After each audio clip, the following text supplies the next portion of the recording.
Assalamualaikum warahmatullahi wabarakatuh. Kami perwakilan dari kelompok 5 akan membawakan materi tentang teori proses berubah milik Havelock. Pertama-tama, izinkan kami untuk memperkenalkan diri. Nama saya Putri Nurayusti Koma dan teman saya. Nama saya adalah Aulia Safitri. Dan mari kita mulaikan presentasi hari ini.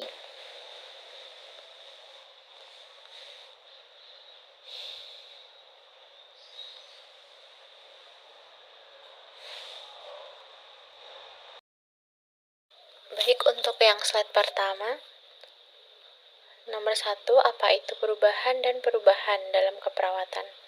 Berubah adalah cara seseorang untuk tumbuh, berkembang, dan beradaptasi. Proses berubah bersifat integral, seperti pendidikan kesehatan, perawatan klien, dan promosi kesehatan dalam bidang keperawatan. Selanjutnya, proses berubah melibatkan 1.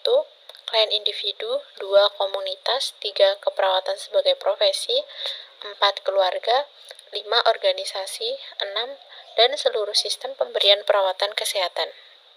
Perubahan adalah suatu proses peralihan atau perpindahan dari tetap menjadi status bersifat dinamis. Artinya, seseorang tersebut dapat beradaptasi dengan lingkungan yang ada. Perubahan dapat mencakup keseimbangan personal, sosial, dan organisasi. Selanjutnya ada perubahan itu dapat bersifat positif maupun negatif, direncanakan ataupun tidak direncanakan. Perubahan dapat meliputi tentang ilmu pengetahuan baru, mendapatkan keterampilan baru, dan lain sebagainya. Untuk beberapa orang, perubahan akan mengganggu bagi mereka dan seringkali berkembang sebagai resisten. Resisten sendiri memiliki arti sikap untuk berperilaku bertahan, berusaha melawan, ataupun menentang. Penyebab resisten terhadap perubahan adalah ancaman terhadap kepentingan diri, keadaan memalukan, perasaan tidak aman, kebiasaan, kepuasan dengan diri sendiri, kehilangan kekuasaan, dan ketidaksetujuan objektif. Berubah biasanya terjadi sebagai respon terhadap 3 aktivitas yang berbeda, yaitu 1. Perubahan spontan. Perubahan spontan yang mempengaruhi individu seperti infeksi virus akut, cedera medula spinalis, dan tawaran sukarela posisi baru. Yang kedua, perubahan berkembangnya. Yang kedua, perubahan perkembangan. Bertambahnya berat tinggi badan dan berkurangnya kemampuan fisik pada lansia. Yang ketiga, perubahan terencana. Contohnya, rencana untuk berhenti merokok atau melakukan program olahraga. Selanjutnya, teori berubah Havelock. Teori ini merupakan modifikasi teori Lewin yang menekankan perencanaan yang mana akan mempengaruhi perubahan. Ada 6 tahap. Yang pertama, membangun suatu hubungan. Untuk membangun suatu hubungan yang harus dimiliki adalah komitmen yang kuat, dengan cara saling percaya, saling terbuka, komunikasi jelas dan perhatian, dan harus memiliki tujuan visi dan misi yang sama. Yang kedua adalah mendiagnosis masalah. Sebelum melakukan perubahan, kita harus paham dulu apa yang terjadi agar dapat mengetahui kemana tujuan arah berubah. Yang ketiga, mendapatkan sumber yang berhubungan.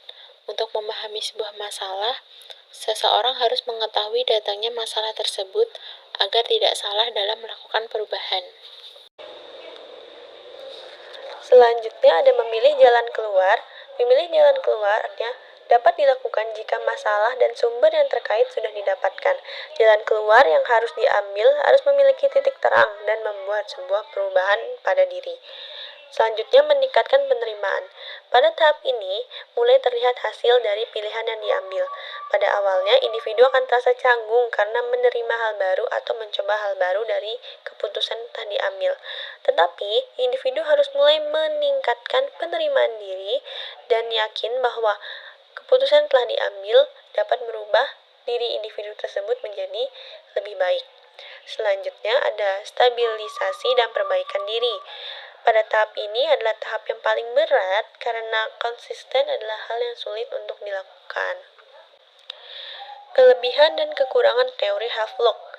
Kelebihannya, teori Havelock memiliki tahap yang tidak terlalu rumit dan sebenarnya mudah untuk diaplikasikan, apalagi teori ini merupakan pembaharuan dari teori-teori sebelumnya yang sudah ada. Kurangnya pada tahap meningkatkan penerimaan, stabilitas, dan perbaikan diri. Seseorang bisa berubah dan memiliki solusi sendiri untuk berubah, namun menerima hal baru dan komitmen dengan hal yang baru didapat sangatlah sulit. Sekian presentasi mengenai teori Havelock. Jika ada yang ingin bertanya, silahkan. Dan lebih kurangnya mohon maaf. Wassalamualaikum warahmatullahi wabarakatuh.